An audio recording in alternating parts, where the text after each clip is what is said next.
오늘 말씀은 갈라디아서 1장 11절로부터 24절까지 말씀입니다. 함께 읽겠습니다. 형제들아, 내가 너희에게 알게 하노니 내가 전한 복음이 사람의 뜻을 따라 된 것이 아니라 이는 내가 사람에게서 받은 것도 아니요 배운 것도 아니요 오직 예수 그리스도의 계시로 말미암은 것이라.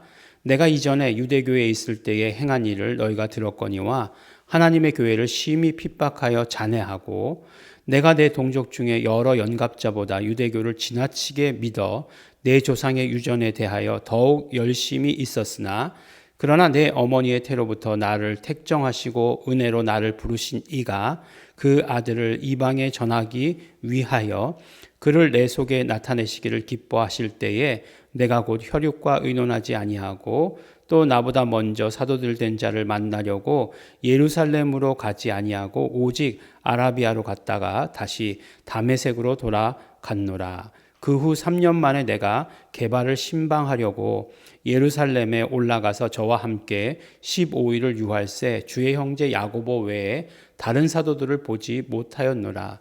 보라, 내가 너희에게 쓰는 것은 하나님 앞에서 거짓말이 아니로라. 그 후에 내가 수리아와 길리기아 지방에 이르렀으나 유대의 그리스도 안에 있는 교회들이 나를 얼굴로 알지 못하고 다만 우리를 핍박하던 자가 전에 잔해하던 그 믿음을 지금 전한다 함을 듣고 나로 말미암아 영광을 하나님께 돌리니라.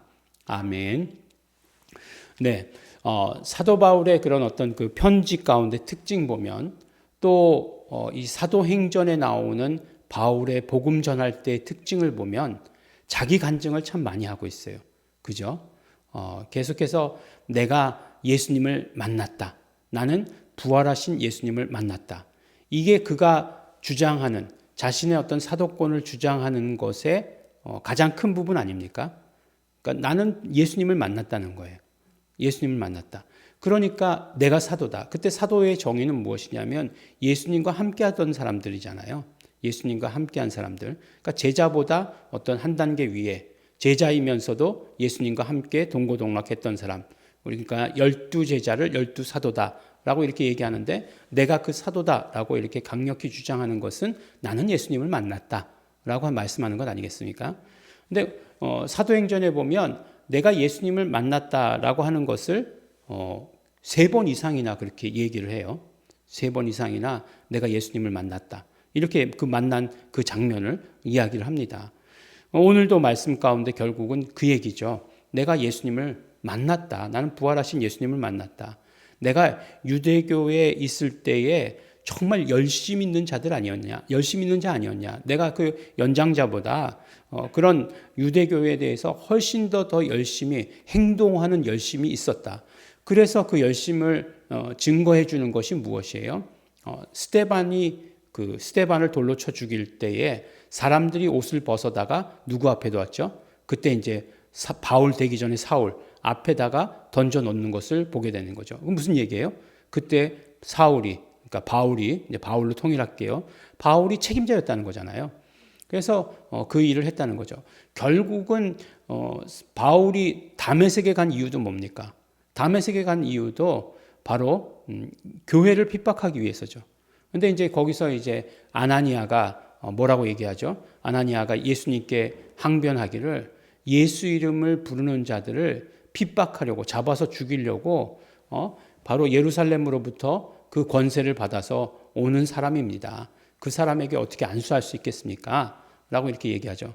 그러니까 사람들한테도 이야기할 때 사람들이 아니 그가 예수 이름을 부르는 자를 핍박하던 자 아니냐, 잡아서 죽이던 자 아니냐, 우리가 어떻게 믿을 수 있느냐, 뭐 이렇게 얘기하는 것들 이렇게 듣게 되는 거죠. 아주 그래서 사도행전 9장에 보면은 계속해서 예수 이름에 대해서 이야기하고 있는 것을 들을 수 있죠. 그러면서 그러니까 교회의 정체성이 바로 예수 이름을 부르는 것이다라고 말하고 있고 또 더 중요한 것은 무엇이냐면 이 회심의 가장 중심에 뭐가 있느냐 하는 거예요. 회심의 가장 중심에. 사도 바울이 계속해서 회심했다라고 이렇게 이야기하는데 그 회심 가운데 가장 중심에 뭐가 있느냐라고 하는 것을 말씀해 주시죠. 네. 그것이 무엇이냐면 바로 그는 이방인들과 여러 왕들 앞에서 내 이름을 전하기 위하여 택한 나의 그릇이다 라고 하는 것이 가장 핵심이죠. 근데 이제 전하기 위해서 택함을 받았다라고 하는 것이 그럼 그냥 무엇이냐? 그냥 도구냐? 그런 의미가 된 것처럼 느껴지지만 거기서 이야기하는 그 단어 뜻은 그냥 우리가 전하다, 선포하다라고 하는 그런 단어가 사용되지 않고 오직 운반하다, 나르다라고 하는 그런 것들이 그런 단어가 사용되었다는 것이에요. 예. 뭐 우리가 선포하다 그러면 우리가 어저께인가요? 나왔지만 케루소라고 하는 그런 단어가 나오는데 케루소가 아니라 이제 바스티조 뭐라는 하는 그런 단어가 나왔다는 거죠. 뭐 기억하지 않으셔도 좋아요. 근데 이제 그런 것들이 나온 것은 왜 그런 것이냐? 바로 그 선포한다는 것은 무엇이냐면 그 이름을 갖는 것이 먼저라는 거예요. 내가 소유하는 것이 먼저라는 것이에요. 그러니까 이름을 소유하는 것이 결국 무엇이냐? 요한복음에서는 그것을 뭐라고 얘기하고 있냐면 바로 예수 이름을 믿는 믿음 이렇게 얘기하고 있어요. 요한복음 1장 12절에서부터 이야기해서 그 예수 이름을 믿는다라고 하는 것이 계속해서 잊을만 하면 계속 나오지 않습니까? 예. 그 이름을 믿는 자는 하나님의 자녀가 되게 하셨다. 그 이름을 믿게 하려 합니다. 그 다음에 그 이름을 믿지 아니하는 자는 벌써 심판받은 것이다 라고 하는 이런 말씀들이 계속해서 나오고 있는 것을 듣게 되는데 결국 그것이 무엇이냐? 우리의 변화의 가장 중심은 예수 이름을 믿는 믿음에 있다라고 이렇게 얘기하는 거예요. 적어도 사도 바울의 변화의 가장 중심과 가장 핵심은 예수 이름을 받아들이는 것. 그래서 예수 이름이 그의 가장 중심에 있게 되는 것을 그 변화의 핵심이라고 이렇게 이야기를 하는 것입니다. 그래서 보면요, 참 사도 바울이 전도 여행, 사도 바울의 1차, 2차, 3차, 또 4차까지, 뭐 또 5차까지라고 얘기하는 사람들이 있는데 그런 어떤 전도 여행이 가장 중심인 것으로 생각되는데 사실 사도 바울이 그 전도 여행을 하기 전에 회심하고 나서 바로 예수 이름을 받고 나서 무슨 일을 했는가 하는 거예요. 바로 그냥 사역에 투입돼도 좋지 않겠습니까? 오히려 이런 사람을 묵혀놓는 게 굉장히 손해 아니겠어요? 근데 한 일이 뭔가 봤더니 아라비아 사막에 가서 아라비아에서 3년을 지냈다는 거예요. 아라비아에서 3년을 지내고 예루살렘에서 이제 게바를 만나려고 베드로를 만나려고 갔다가 야고보만 만나고 왔다는 거죠. 그 얘기잖아요. 오늘 그 얘기를 하고 있는 것이고 그 다음에 다시 다메섹 고향인 고향이 어디죠? 다메섹으로 그러니까 다메섹에서 돌아와서 아라비아로 갔다가 그 다음에 고향인 다소에 있는 거죠. 다소에 있을 때에 어떻게 되었습니까? 그곳에서 굉장히 오랜 기간을 있어요. 10년 정도를 있었다라고 이렇게 얘기합니다. 10년이면 강산도 변한다. 그 정도의 시간이 흐를 정도로 그 다소에 있었다는 거예요. 근데 바울이 변했나요? 변하지 않았어요. 그가 예수 이름을 가진 자로서의 그런 어떤 사명들을 분명히 권고히 했던 것이죠. 그래서 보면 사도행전에 보면 그가 성경으로 예수가 주라 증인했다. 예수가 그리스도이심을 증거했다라고 이렇게 얘기하고 있는데 바로 이때 그가 그 모든 것들을 다 깨달은 것이 아닌가. 이때 이제 구약을 섭렵하면서 잘 알고 있었겠죠. 유대인으로서 잘 알고 있었지만 정말 그것이 어떻게 예수와 연결되는가. 왜냐하면 성경, 바울이 말하는 성경이라고 하는 것은 구약이거든요. 구약에서 예수를 그리스도라고 증거할 수 있는 그런 것들, 누가 그렇게 할 수 있겠습니까? 바울이 아니고는 그렇게 못하는 거죠. 우리는 그렇게 할 수 없죠. 우리는 지금 신약 가지고도 예수가 그리스도이심을 고백하는 데에 주저하고 막 이렇게 하고 있는데 그렇게 할 수 없는 거죠. 그래서 그 이야기들을 이렇게 계속해서 간증하고 있습니다. 간증하고 있어요. 그러니까 정말 어떤 면으로 보면은 이게 굉장히 중요하구나. 이 변화가 굉장히 중요하구나. 그리고 그 변화의 중심이 뭔지를 우리가 아는 게 굉장히 중요하구나라고 하는 생각이 들어요.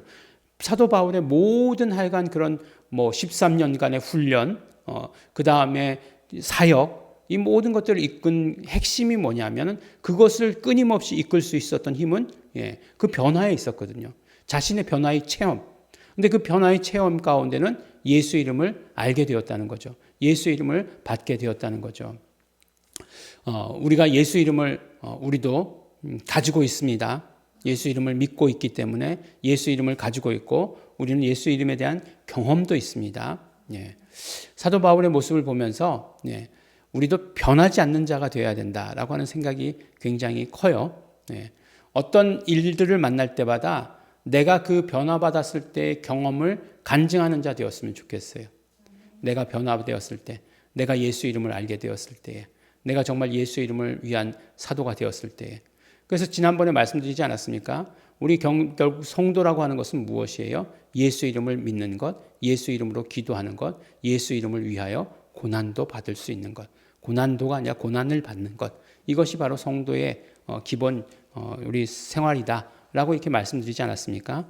사도 바울은 그것을 철저히 우리에게 보여주고 있는 거죠. 근데 그 중심에 뭐가 있다고요? 예수의 이름이 있다. 예수 이름이 있다. 예수 이름을 믿는 믿음이 있다. 예수 이름을 내가 중간에 나의 가장 중심에 가지고 있다라고 하는 것을 말씀해 주시고 있습니다. 언제나 예수 이름을 우리 중심에 두게 된 그 변화, 그 변화의 간증, 그 간증이 차고 넘치시는 우리 성도 여러분 되시기를 예수 이름으로 축원합니다. 기도하겠습니다. 하나님 아버지 감사합니다. 우리도 사도 바울과 같이 정말 위대한 사도 그 바울이지만 그러나 우리와 그가 같은 것은 우리도 예수 이름을 우리 중심에 우리 가장 중심에 두고 있다는 것 같은 것이라 고백합니다. 우리가 정말 이 모든 경험들, 이 모든 고백들이 우리의 삶에 변하지 않는 것으로 계속해서 끌고 나갈 수 있도록 아버지 하나님 도와주시고 그러므로 사역하는 데에 또 우리의 삶을 살아가는 데에 변하지 않는 그 믿음을 드러내는 자 될 수 있도록 아버지 도와주시옵소서. 감사드립니다. 예수님 이름으로 기도드렸습니다. 아멘. 그러므로 이 시간에 기도하실 때 성령님 함께하여 주시옵소서. 성령님 언제나 우리와 함께하여 주시옵소서. 변하지 않는 이 믿음 언제나 간증하는 자 되게 하여 주시옵소서. 예수 이름만이 우리의 삶의 중심 되게 하시옵소서. 다 같이 통성으로 기도하시겠습니다.